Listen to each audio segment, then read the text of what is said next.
인사할 시간도 없습니다. 여러분의 소중한 시간을 아껴드릴 라이크잇. 오늘은 2022년 전기차 보조금에 대해 알려드리겠습니다. 불과 5년 전만 해도 친환경차의 대표주자였던 경유차.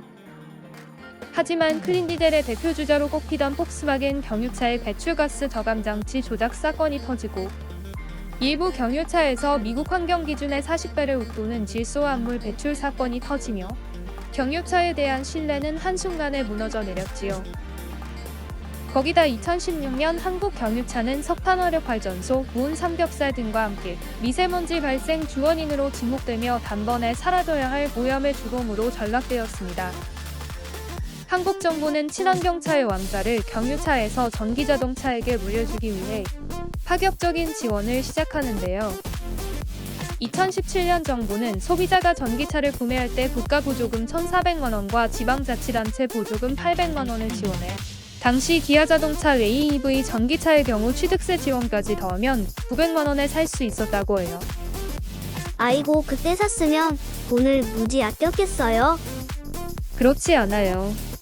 2017년 전기자동차 상황은 여러 가지로 문제가 있었답니다. 충전소 관련 인프라 부족, 느린 충전 시간, 그리고 완충 후의 짧은 주행거리 등 당시 상황은 아무리 연비가 싸고 보조금 지원이 많다 해도 전기차를 선택할 충분한 메리트가 없었다고 해요. 그 후 5년이라는 짧은 기간 동안 전기차의 성능과 인프라는 놀라운 성장을 하였는데요.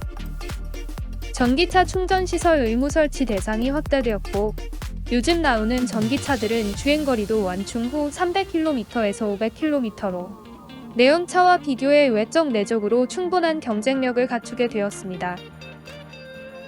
덕분에 올해 세계 전기차 시장은 지난해 660만 대보다 60% 증가한 1,050만 대에 이를 것으로 예상되고요.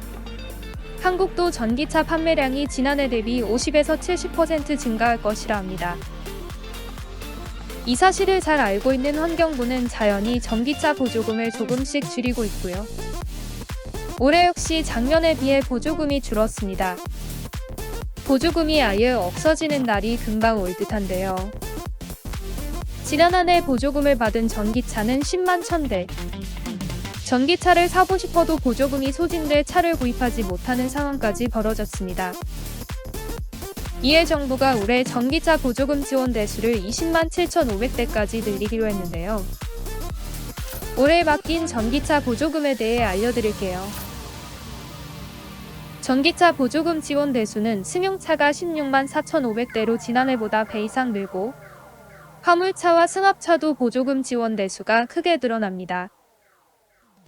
지원 대수는 늘어났지만 차량당 보조금 액수는 조금 줄어들었는데요.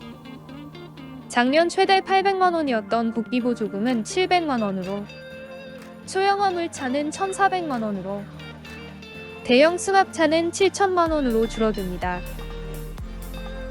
보조금의 지급 기준도 달라지는데요. 지급 기준 가격이 500만원씩 낮아지면서 승용차의 경우 5,500만원 미만의 차량에 대해서만 보조금이 100% 지급될 수 있습니다. 차량 가격이 8,500만원 이상인 경우는 보조금을 받을 수 없습니다. 기본 트림 기준 국내 제조사들의 주력 전기차들은 보조금을 100% 받을 수 있는 가격대입니다.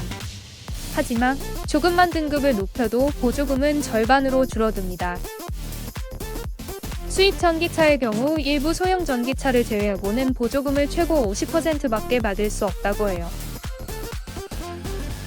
자세한 차종별 보조금 지원 금액 및 보조금 신청 절차를 확인하실 수 있게 아래 설명란에 링크를 첨부할게요. 라이크잇 구독자 여러분, 2022년 전기차 이용을 통해 보조금도 받고 환경을 지켜보아요. 감사합니다. 오늘도 행복한 하루 되세요.